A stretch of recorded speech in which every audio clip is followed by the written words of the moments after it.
Welcome back to StoryDads, everyone. This week's episode is Pocahontas. In light of Thanksgiving, we get into the nature of myth and truth of the Thanksgiving story and what it's like to bring different people groups together. And we get into all the classics, villain comeuppance, all that. So join us. This is a fun one.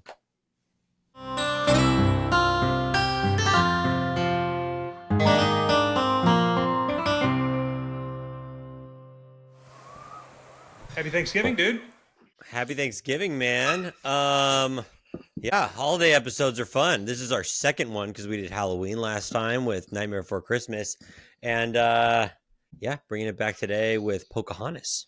Yeah, that's right. We did Bambi for hunting season. Yeah, right. You know, for deer season opener. And then, Pocahontas for Thanksgiving, which is kind of tongue in cheek because Thanksgiving was from Lincoln. And Sure. You know, the lore has kind of built itself around, it's got its own a life of its own. So we thought it'd be kind of fun to do Pocahontas, even though does it predate? I should probably look into that. I'm sure it predates it. I think at the beginning they say it's like 1604 or something at the beginning of this movie.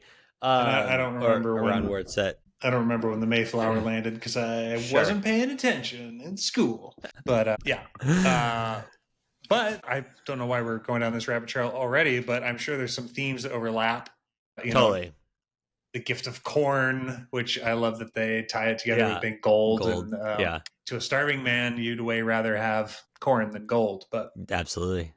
But anyway, yeah. So it was fun, and I think this will. You brought up the Thanksgiving lore. I think this discussion will get into some of that. So before we get into that, we welcome all comments. People have different feelings about this. I think Thanksgiving is one of the most amazing holidays we could possibly have. And I think it is super important. And I hear for so many people that it's one of their most favorite holidays of the year for all that it represents because of that. Yeah. So for me, I love Thanksgiving. And I also, I know people joke about skipping it in terms of decor and everything, about how as soon as Halloween's over, it's time to hang Christmas lights and skip over Thanksgiving. But I don't know anyone that, I don't think I know anyone that dislikes it. A lot of people. Yeah. I love Thanksgiving. Yeah. I mean, I think there's something special about a holiday that is all around the food and around us getting together and being grateful. And it's at a scale that, I mean, it's the biggest holiday, it's the biggest weekend, air travel weekend of the year. So it's important enough that people need to go back to see their families. And we got Christmas later, and Christmas is probably peak of the mountain as far as holidays goes for most people, especially those that celebrate. But Thanksgiving it's got the gravitas of that it's not around giving gifts. It's not around sharing. It's not around the whole season of just activity, all things. One weekend, and we have football and we have turkey and we eat a bunch of food and see family you haven't seen in a long time. And what's funny is I can't stand turkey. Right. I think I've had turkey twice in my life that it's been good, and both times have been at Terry Black's, I'm pretty sure. I really love turkey, and I don't think you can go wrong with most of it. It's you can do it badly. But even that conversation is people have conversations about how much you like turkey and what's the way it should get done, and all of a sudden going back to the theme of this podcast, when the story of a holiday, not just the lore behind it, but what do we do on Thanksgiving and what does this mean and how do you do the turkey and what did our family do? When that starts to get important and mean something and people will have conflicts and have strong feelings about it, there's something deep about that story that's at the core of our lives and our society. And I think that's kind of interesting. I was thinking about that as, rewatching Pocahontas here, because a lot of those themes are very much in the story. We'll get into ways the story, the movie itself is kind of forgettable. It's kind of this lost one in the midst of kind of golden age. But there is, I think, some really meaningful stuff in there. Yeah. And I love that you pointed out that there's at a certain point, the story takes on its own life and its own significance, and that like there's parts of this telling of the story of John Smith and Pocahontas which are mythological, like they're lore, but there's something about myth and lore where they don't need to be factual in order to be true. Like and so Thanksgiving is an excellent example of that. Like it's very uninteresting, the fact that Abraham Lincoln declared it as a national holiday because he thought it'd be good for us and all that. There's something much more interesting about this idea of like the dawn, the inception of this new experimental world, right? And these people groups coming together and breaking bread and crossing cultural divide to do something that all human hominids have in common, which is to share food, which is totally unique to our species, and which is going to come back to the themes of Pocahontas. Those are the things that are universal and unique, within our species. I feel like what I don't think it's controversy, but I think like tensions around this movie, these stories, is in what you just said. Is the lore, is the mythology behind it? Like, is this true? Did this actually happen? And I think I want to have a quick discussion on that, because I think that's actually a really important point of our podcast. I think that's a really important point of what people like when they have strong feelings about stories.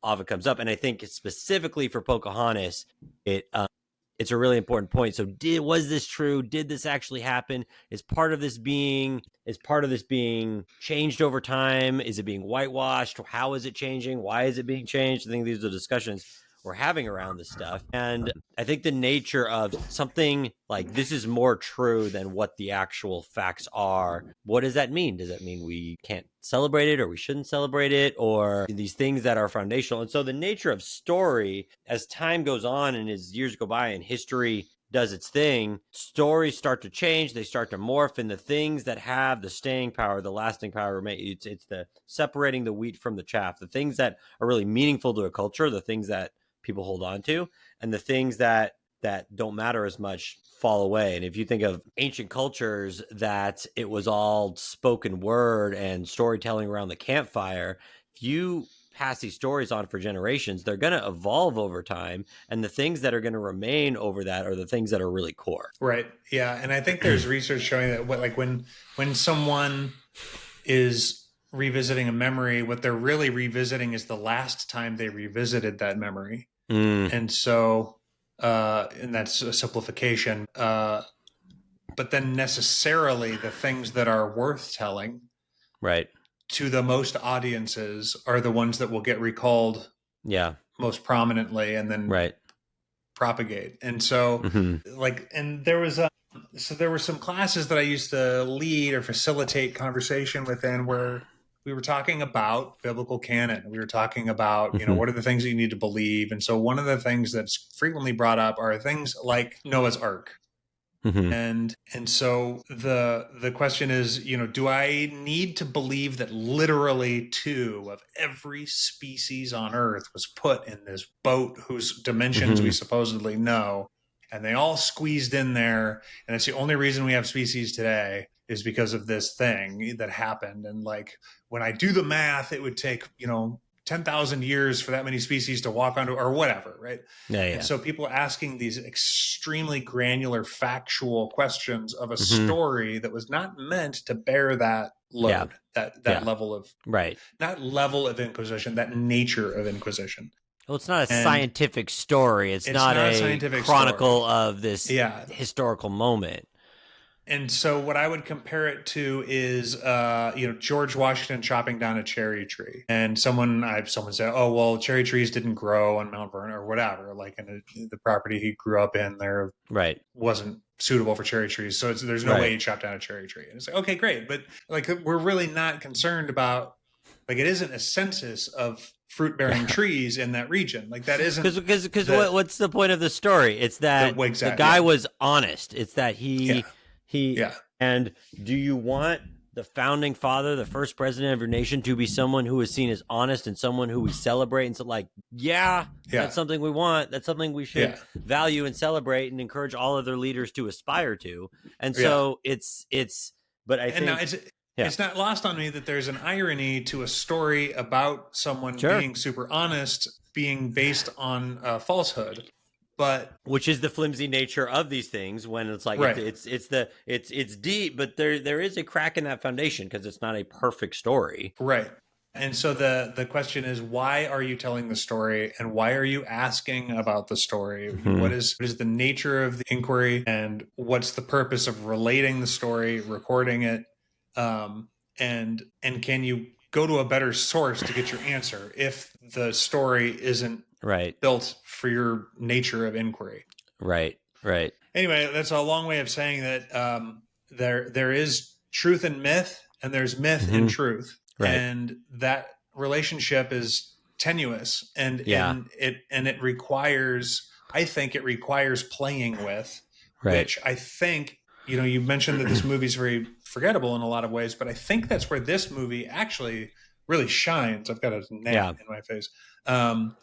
Is that it plays with this myth and truth, and it falls into, what it does is it defies a lot of temptations to dumb it down and simplify it. And I don't think the storytellers that are making stories, particularly at Disney or the other major studios today, are capable of playing with these themes the way these filmmakers played with these themes, which is the nature of fear of the other, the nature of what constitutes decency and savagery, the nature of what constitutes like in-group and out-group, and just human, the most basic fundamental question of human goodness or badness is so well handled in this movie. And I don't think generally the courage to handle it exists in at least not from the major story.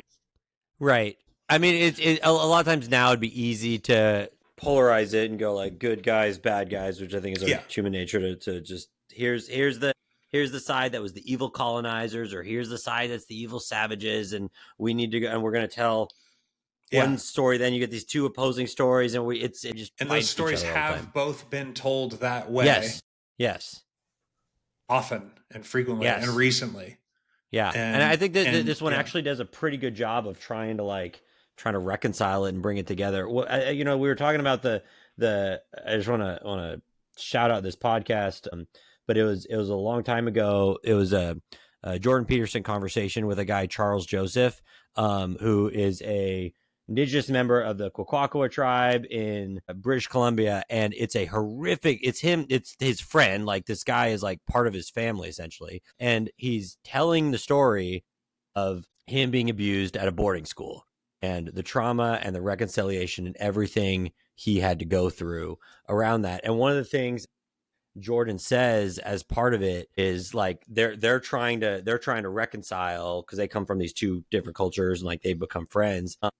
Like, in light of this horrific thing that's happened, how do we reconcile these relationships? And Jordan Peterson, who knows as much about this stuff as anyone I know, he's like, we don't know, like, as a society, we don't know how to do this. We don't know how to make these two stories kind of fit together and come together. And what came to my mind is I think the best version in our society we have, which is an imperfect version, is the Thanksgiving story of we're telling a story of groups coming together and sharing a meal with each other and trying to figure out how do we share civilization here in this place. And it's imperfect and we still fight about that, but we haven't quite figured that out. And so as I'm viewing the Pocahontas story, as these people are coming together, really the Joseph Smith and Pocahontas, like these two characters, I think represent these sides trying to integrate, and their societies are like, it's going to take a long time. They still reject it, and there's still war, and there's still all these things. And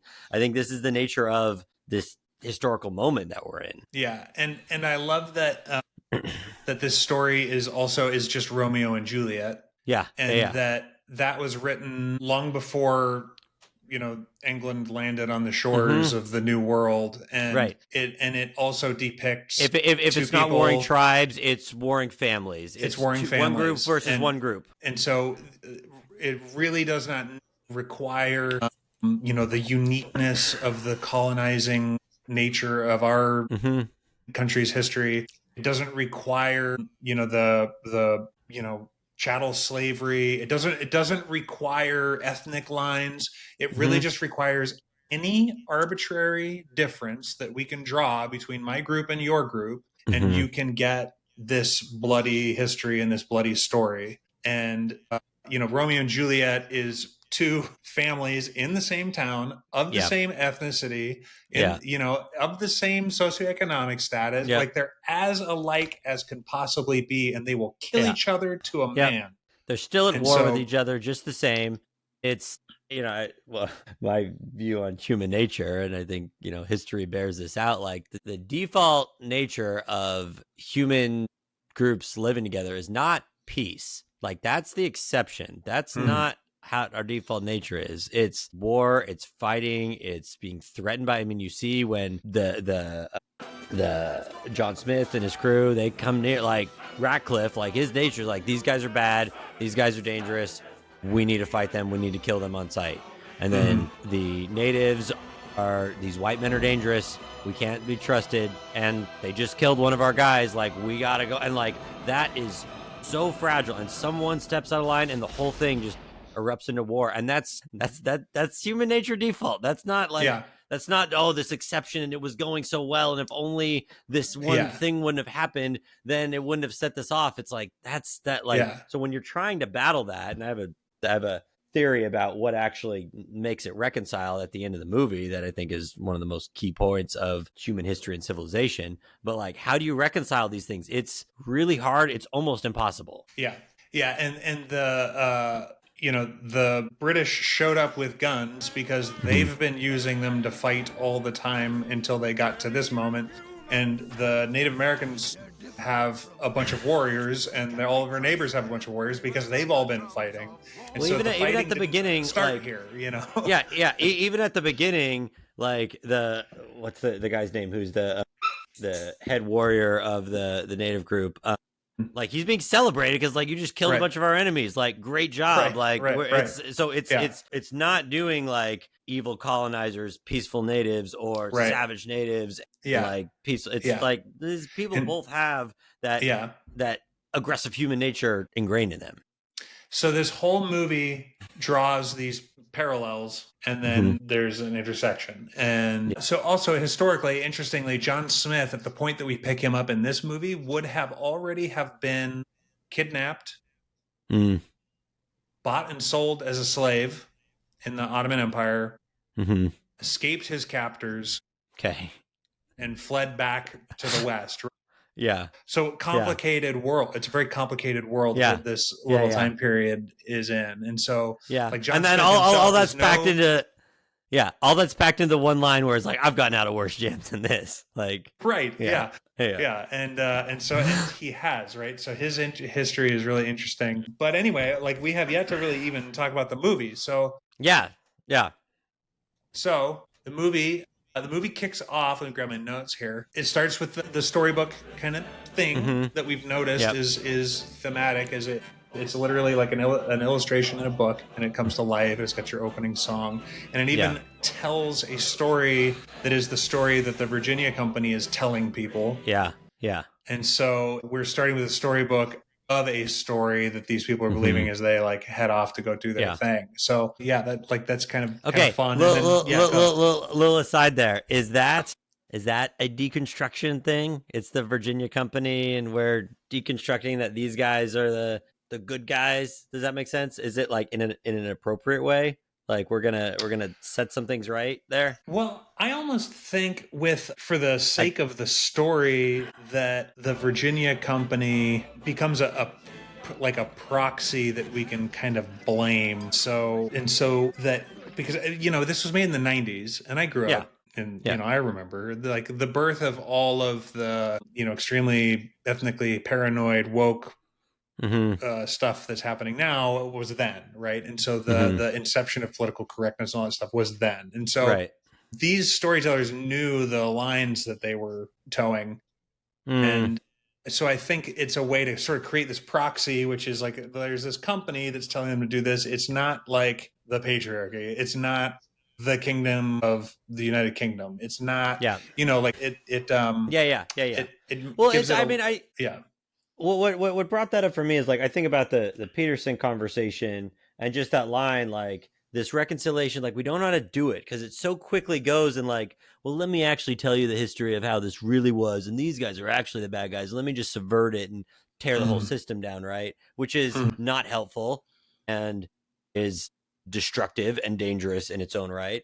But then there's also like, no, these guys are these shining figures and they were all good and they came over and everything they did was great. And we can't look at anything under the critical eye of that. Like people feel threatened by that. So like that's that you can't reconcile and integrate new groups in when you're doing that. And so like there is this kind of delicate line there. And I think we all are trying to figure out where that is. Yeah. Yeah. So I think I think I think that it's specificity in storytelling, and that specificity is always going to be more interesting and stronger than something vague. That's good. So yeah, you try to be specific and universal, which is the tension, and that can easily, when you do it wrong, it becomes vague. When you do it right, the specificity makes it universal. And so the Virginia Trading Company is what has launched these ships and is paying the bills. I think it localizes it and makes specific the nature of the plot and the characters. So so they head out. We jump over and we meet our princess. So she is a princess. She's the daughter of the chief. Yeah, a lot of Moana parallels there jump out to me. Even her father keep throwing out the line like "this suits you," which is exactly the line that Moana's dad said in there. Like and he even said like you're the daughter of the chief. Someday like you're going to be in charge of the thing. Like I'm sure they pulled it's too specific. I'm sure they pulled those lines directly for Moana when they made them, which was a cool fun Easter egg there. Yeah, and then 2 little animal companions that are unique to her little situation. So raccoons and hummingbirds are native to the United States. So they're like specifically American, animal companions. The way the chicken and the pig are like a Polynesian, like a settling. They're really good for colonization, which is what the Polynesians were also doing, by the way, is colonizing islands. But she's also got the grandma in the tree who she goes and sees. Right. Yep, another good parallel. Okay, so there's all kinds of Moana all over this. I kind of missed that. But what it did occur to me is that both these characters, these parallels, is John and Pocahontas, which means the playful one. That's not her actual name. It's like a nickname. They both have these moments where they like dive into the water. They're both water characters. And so they both embrace change. They embrace new things and chaos. Yeah, they're both. She's the chaos force in everything. She's the free spirit. She's not going to go along with what her dad says. Yeah, right. And John Smith also is like he'll break the rules. He'll he'll shapeshift because that's the water thing. Is like you can take different forms and you can flow and move and change. So both of them are these parallel water characters amongst their people. And then they eventually, when they meet, they also meet in the water. He sees her in the water. She emerges from this mist, right? So it's all this water imagery and that this idea of that, like, rivers can part, but they also can come together, and that water can mix, right? So they have these two water characters come together, which are the 2 of them combined, kind of like tangled. Both are going to have hero's journeys. Both are going to have moments of sacrifice. Oh, that's good. Yeah. To the 2 of them integrated create the reconciliation that's necessary for these people groups to come together, which is the song that they have there, The Colors of the Wind. Wind is in the in the Western canon, which although she's a Native American character, this story is being told within the Western canon. So wind is a symbol for the kingdom of heaven, right? Spirit. And spirit, right?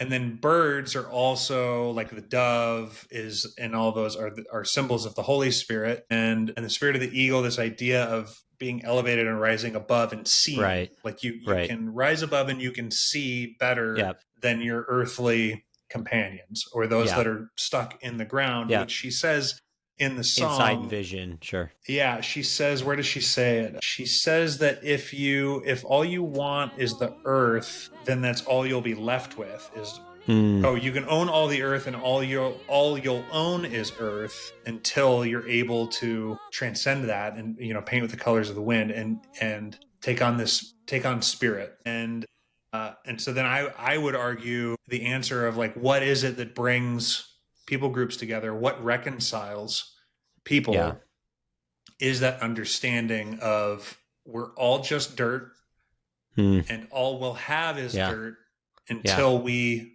can behave, we can see and embrace and behave in such a way that we're operating on a spiritual level and not this commodified tit for tat who did what level. Right.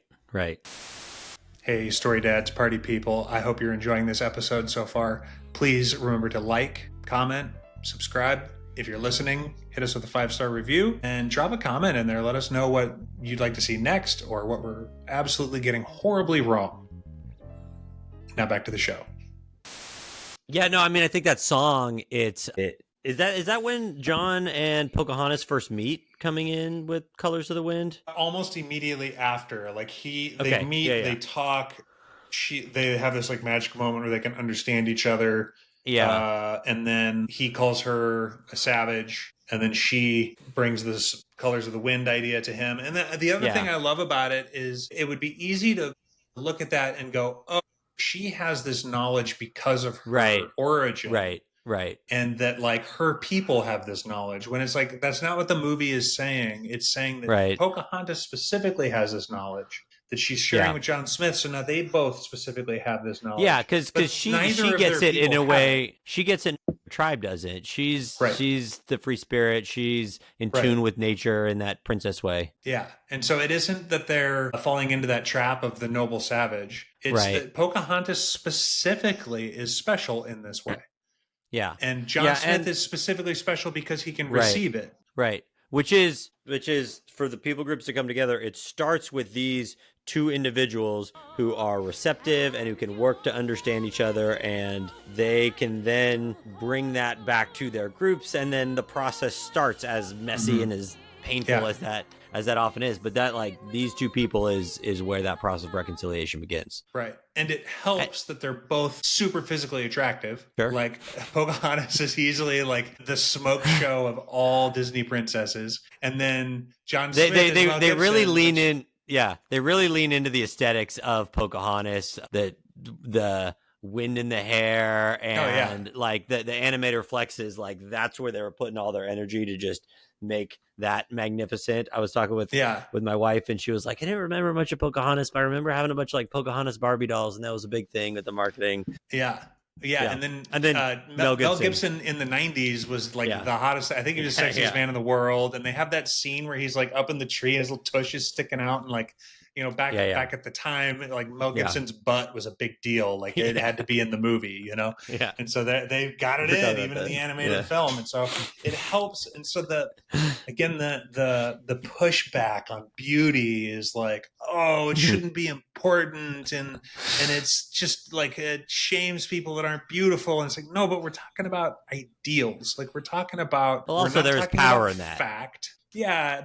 But and universals are that, like, there's nobody out there that at some point hasn't noted that they're like personally, physically attracted to their partner, Of course. And it doesn't have to be in a, whatever the universal stereotypical archetypal way is, but there is something about them that is an echo of that archetype. Yeah. Because the archetype wasn't an invention. It's emergent. Totally. And when I say there's power in that, it's not in this cynical, like, postmodern power is the only thing that matters, and it's all just about who's got one up on the other person. When you're attracted to your partner, they have an influence over you. There's a capability, the role that they can play in your life. And when someone is seen as beautiful by others around you, there is a power, and as Spider-Man taught us, a responsibility that comes with that you can wield for good or bad. And we see that all the time. It's not the only way to have power. It's not the only capability. It's one attribute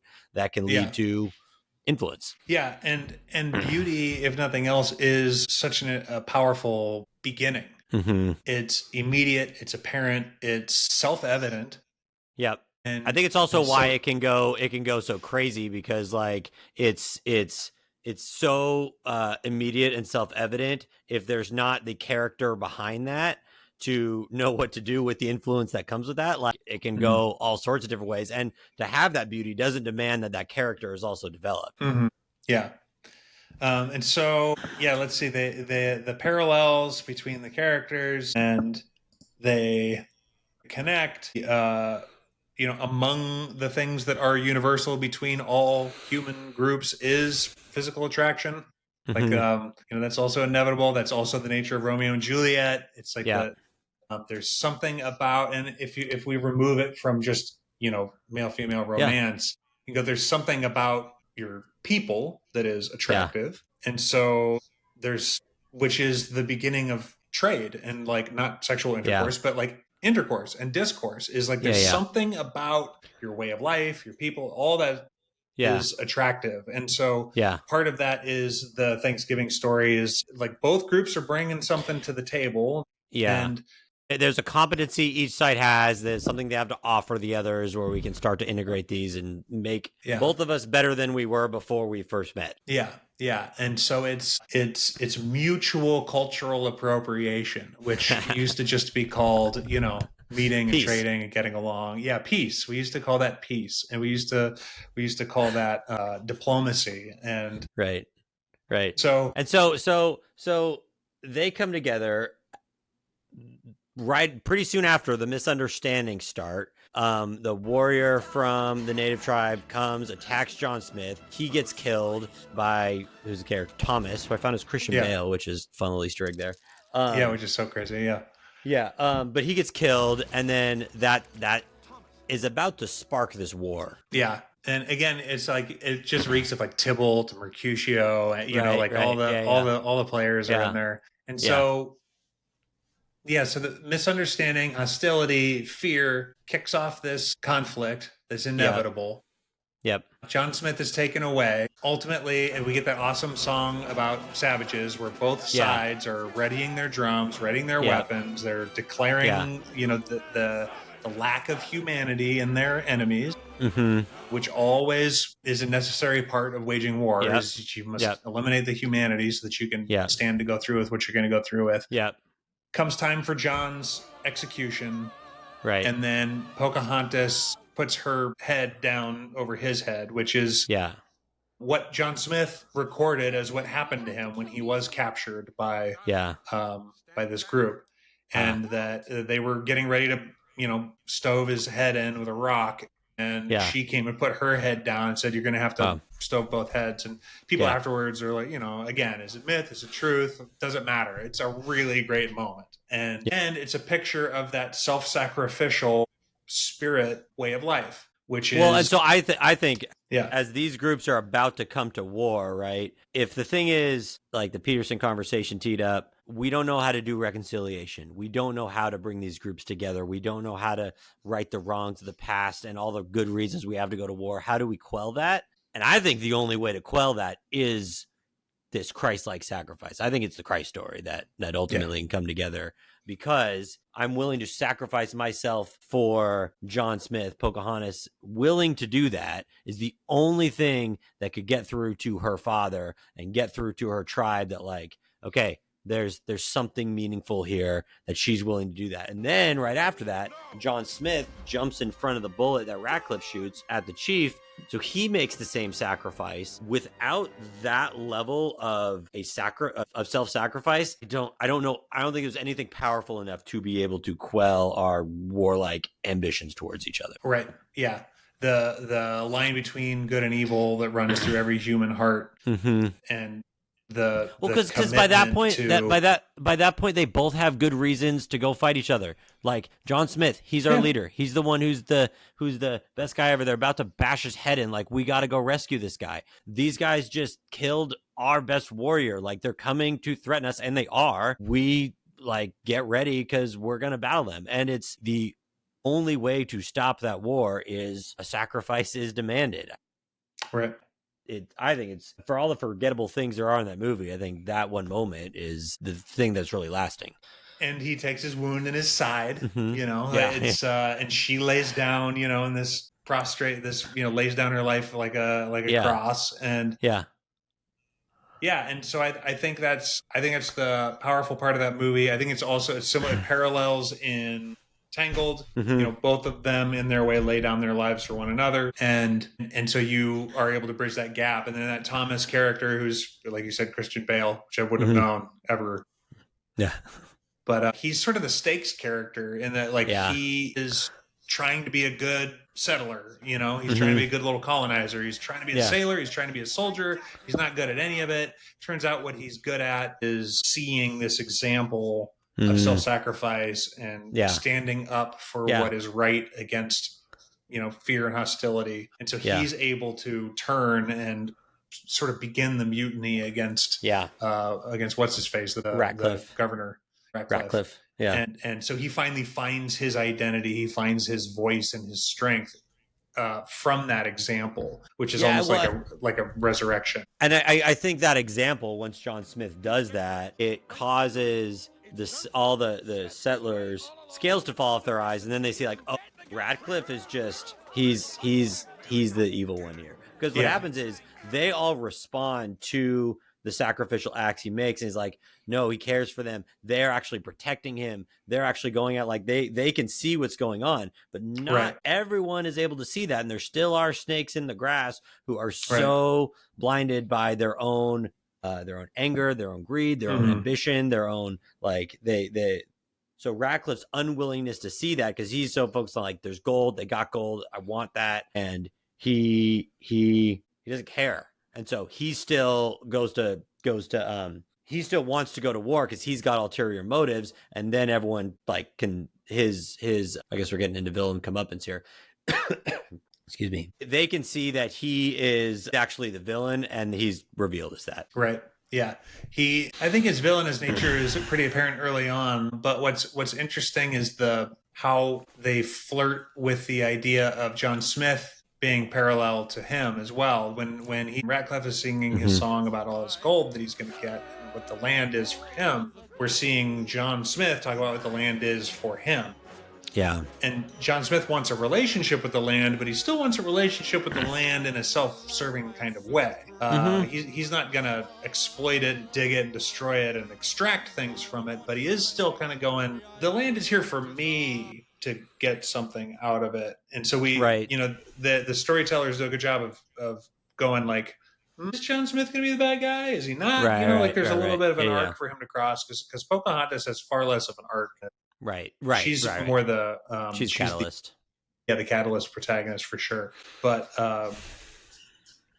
you know, she has a little boldness arc. She just has to choose, you know, if she's gonna be the still river or the flowing river. Yeah. But yeah, so villain comeuppance, in one way, a minor villain comeuppance is that John Smith he diverts himself from the path that could make him a villain. So his comeuppance is that, and same for the dad. You know, he is a Powhatan. He has his divergence from being a villain because he's close. He's painted up. The lighting on him, the way he's portrayed. To war. Yeah, he's ready to be the foil for Ratcliffe right away.